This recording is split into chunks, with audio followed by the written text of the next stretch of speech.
The highest and most difficult mountain is the one we carry in ourselves, as it's us who finally create our mountains as well as the desire to conquer them. To be in touch with nature is an immeasurable resource for me when dealing with daily life stress, and I think that this resource is well accessible for most people, and it's really recharging. But then sometimes you need more than that. And giving exceptional authorizations, and I'm very grateful that I can use these substances, and I'm a member of the SEPT, and I can practice and gain experience with that, and I'm very grateful for that.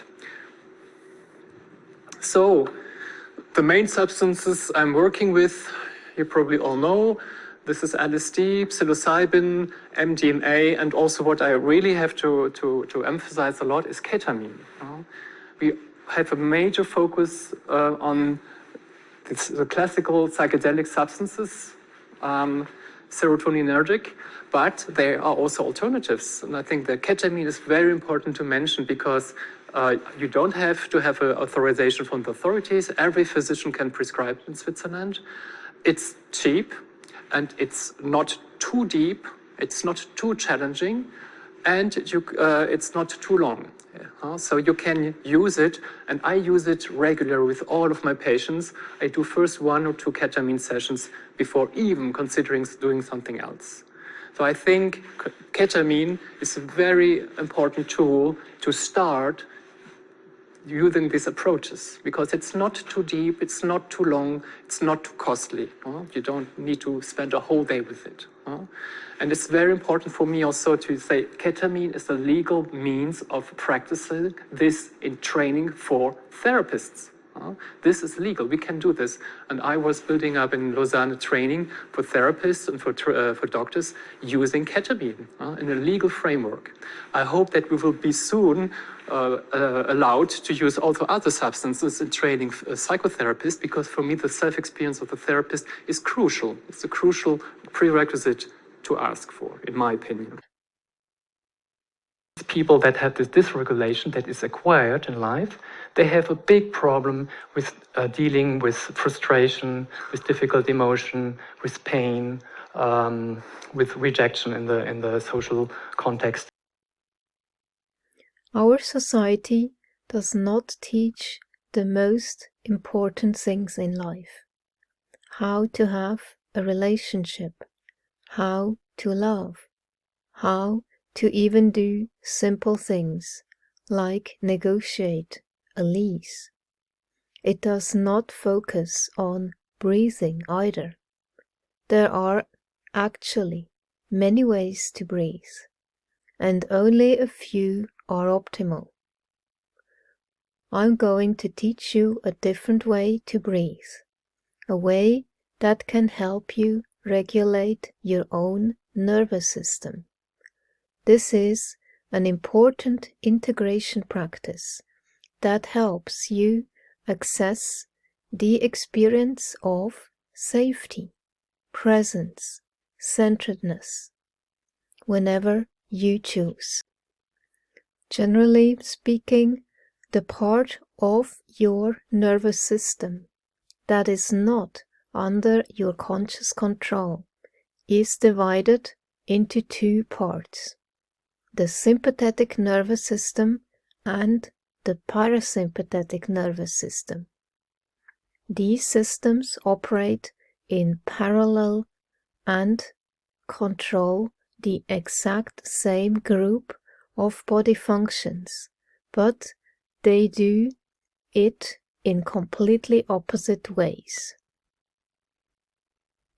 The sympathetic nervous system prepares the body for high stress or intense physical activity and is often referred to as the fight, flight, or freeze response.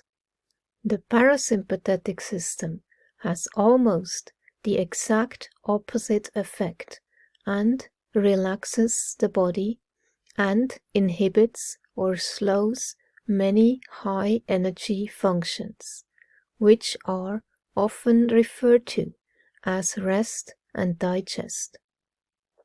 Even though in our modern world no one is in constant danger, most people run around constantly in sympathetic overdrive, meaning they are in a constant fight, flight, or freeze response. The reasons why are far beyond this conversation, but I believe they come back to a core belief of not being enough. Most people just do not feel like they are enough, good enough, rich enough, smart enough, enlightened enough, etc. This takes a huge toll on both the body and the mind. The parasympathetic breath tends to be deeper and wider, meaning less frequent. The breath starts in the belly, then goes up to the chest and into the neck. It's the natural state of parasympathetic breathing. Step 2 is to breathe entirely through your nose, if possible. Both inhale and exhale. If you can't do that, at least inhale through the nose and exhale through the mouth. Step 3 is where we count the time of our inhales and exhales. I like to use a 4-count inhale and an 8-count exhale. When you do this over a few minutes, that's known to increase parasympathetic tone, calm you down, and bring you back to a relaxed state.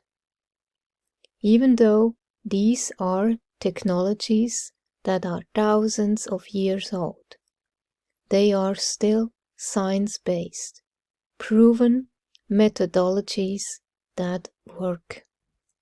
PTSD, classic PTSD, we should talk about PTSD too. There's classic PTSD. And what we cover in the book is complex PTSD.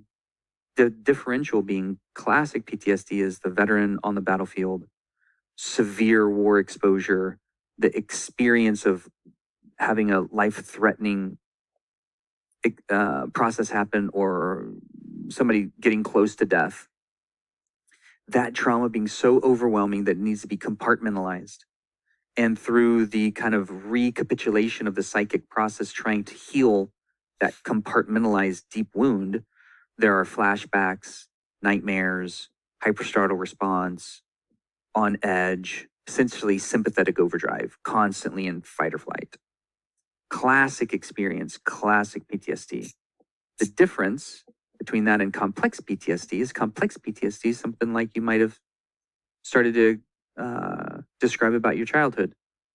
It was not complex PTSD is the downstream effects of what we might call ACEs or adverse childhood experiences. Usually those are less explicit traumas.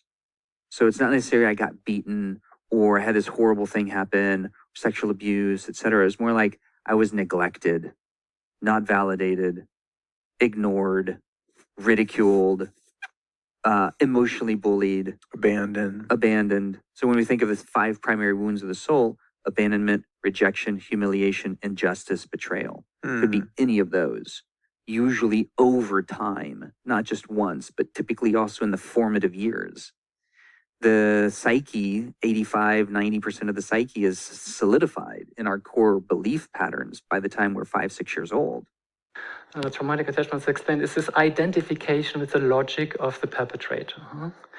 It's a central life problem of PTSD, of complex traumatized person, that this deep identification, the view on oneself, on the world, and on relationship in general. So as I said, we have typically that statement, This belief, I am bad, dirty, unlovable. I hear that from so many people, they say that deeply in them. And then other beliefs on the world emerge, like, very typical, a meaningful relationship is one in which there's a lot of turmoil. I hear that so often. When there's conflicts, this is a significant relationship. And when there are no conflicts, this is a insignificant relationship. It's not worth it, and they go away. Huh? Other beliefs are, it is normal that I'm not respected or even treated badly. Or another belief is, I need to become a better person. Why? Why do so many people believe they should become a better person? So what is the basic assumption about themselves?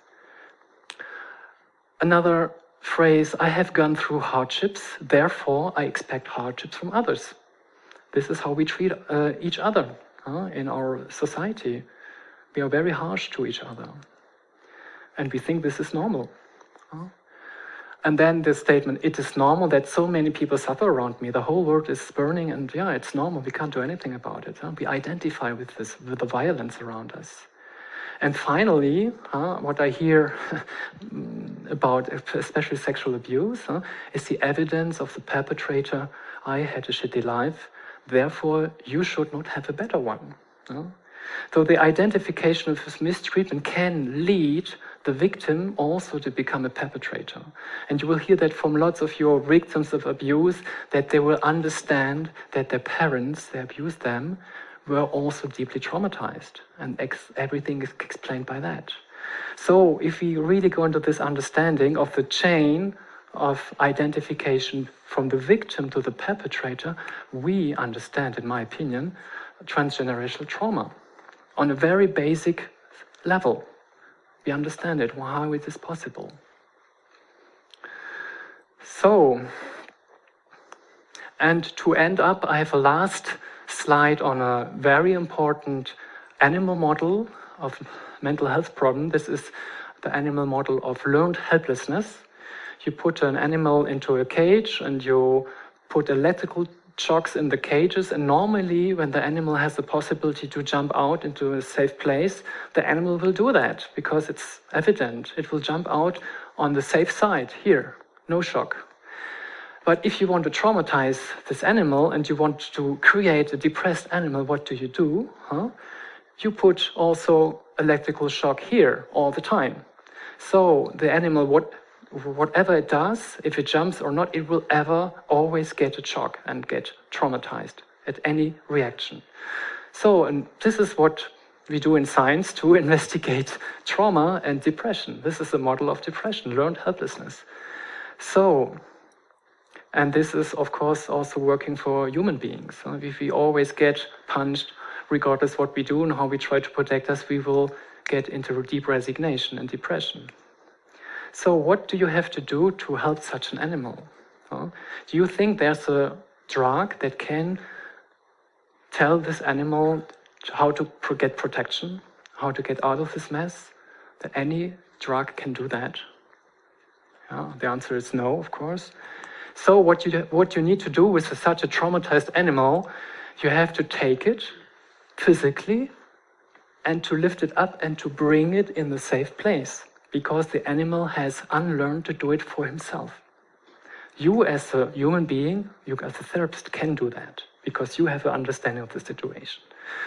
So this is the first step of healing. We have to show people how to take care and to bring them in a safe place and to take care of them. And this is what I think is therapy is about, that we understand there's someone, it can be a human being, it can be an animal in distress, and we have an idea, we have an evidence, transpersonal evidence, translational evidence, what we can do about it, and we do it. And then we give the chance to this individual to get rest, to feel protected and safe, restore the energies, and walk on with the life. Largely before we've really connected the narrative and the witness to the memory center. That's why in therapy it's hard to get to the earliest root, because we don't have the declarative memory for it. We go back to like 5, 6 years old, but the majority of what made us who we are is before that. So therapy by itself is kind of handicapped in that way. The benefit is therapy is usually a connection with another adult that is well-meaning, caring, intuitive, can help us look at these And different, objective, ideally you know, objective. well, yeah, hopefully. I mean, I think for me, that was always the value in therapy, was just like getting another point of view, right? Because you get so myopic, and at least me, just up in my head, intellectualizing my problems and trying to fix them. It's like, you know, trying to fix a hammer with another hammer, you know, just ding, dong, dong, you know, just going around and around. And then have to, just someone that's, you know, understands the psyche a bit and family system, just go, well, hey, Luke, have you ever thought of A, B, and C? Oh my God. You know, it just Yeah. seems totally unattainable because I'm just stuck in this Yeah. kind of hamster wheel. So you just brought up internal family systems, right? So if you have an objective, really skillful therapist who has a good toolkit and a good system, internal family systems is one of those really incredible systems. And then you pair that with a medicine like MDMA that gives us a better witness, can help us see not just the real intense part of that kind of core wound event, but can help us see the whole context, which is what we were talking about before. When we have a context of like, holy shit, my mom and dad, if they were the object of that adverse childhood experience, or whoever the perpetrator was, or the other person on the battlefield, or the other person that killed my friend or my loved one, or fill in the blank of whoever I've been holding judgment against, persecution against, resentment against, if I can understand their position, understand their psyche, and what encouraged the development of their psyche to perpetrate some horrible act, or a series of maybe less than horrible acts, but that ultimately had a shitty experience or outcome. If I can understand their experience, that's very much family constellations work. Also internal family systems to an extent, but very much family constellation. Like, can I understand the primary people that were the environmental kind of container that encouraged all of this programming in my own self-view and belief about life? If I can understand their position and the fact that they were just doing the best they knew how to do given the tools they had, and they were the generational propagation of likely transgenerational trauma, now I can have a mountain of compassion for their suffering too. And wow, if I can now start to generate true compassion for my perpetrator, it's essentially akin to cultivating the process of my traumas becoming my teachers, and therefore my allies. When that can happen, That right there is everything. everything. And now we come to psychedelics, and because I tested the areas of interest, of course, were tested in imaging studies as region of interest. So you see here imaging studies where you have a seat here in the VMPFC here, or here another study with MDMA, VMPFC is investigated, and you see also the VMPFC is in this scan part of the default mode network. And this activation, typically people tell themselves the story about themselves as a victim, or something is bad and the life is like this. This is a default mode network, the narrative about the ego all the time, from morning to evening. And if we give to these people psychedelics here, psilocybin, then we see the whole system shuts down. It's completely different from one moment to the other. And also the same with MDMA, we see the connectivity is deeply altered when we give the substances. And the way we treat contextualized information is completely different. And we see the same things concerning the DACC here with ayahuasca. The connectivity between this center and other centers of the brain is deeply altered when we give them these substances.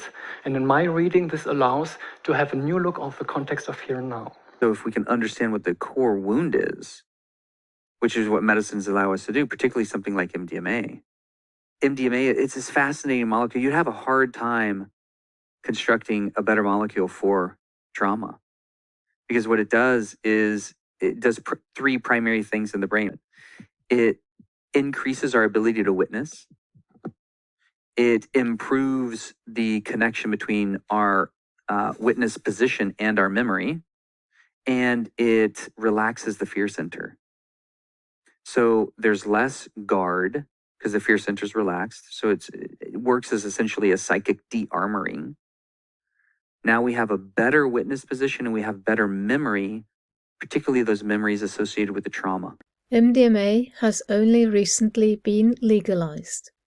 It went through extensive clinical trials all over the world to be green-lighted by the FDA and DEA as a breakthrough therapy because the clinical data was, quite frankly, incredible. For example, in one early study, more than 80% of people with treatment-resistant and chronic PTSD were literally cured from 2 or 3 sessions of MDMA. They no longer meet criteria for the clinical diagnosis of PTSD, which many people thought was impossible. This is an astounding result.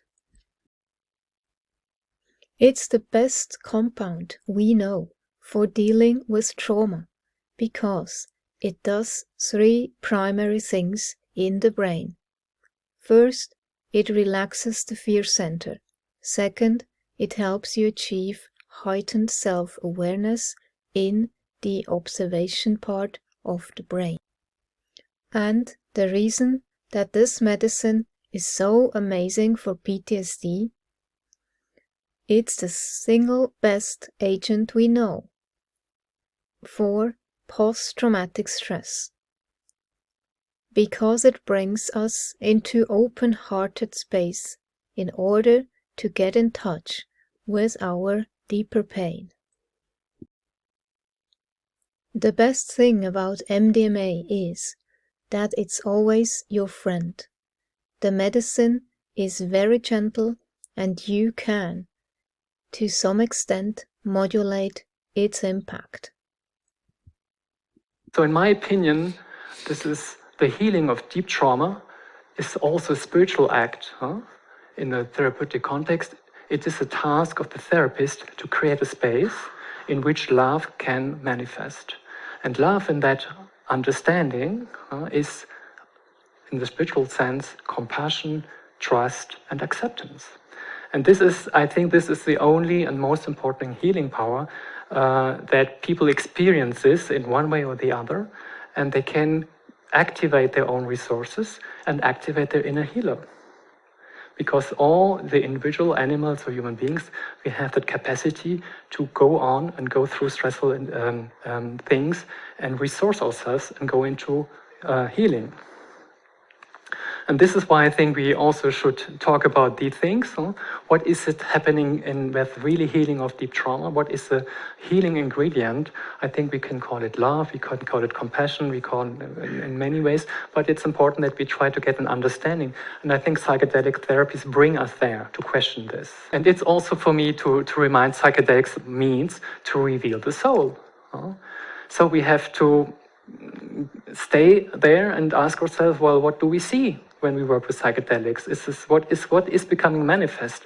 And I'm not saying that the therapist is doing something very special. I think we're just the task of the therapist is to create a space in which these things can manifest.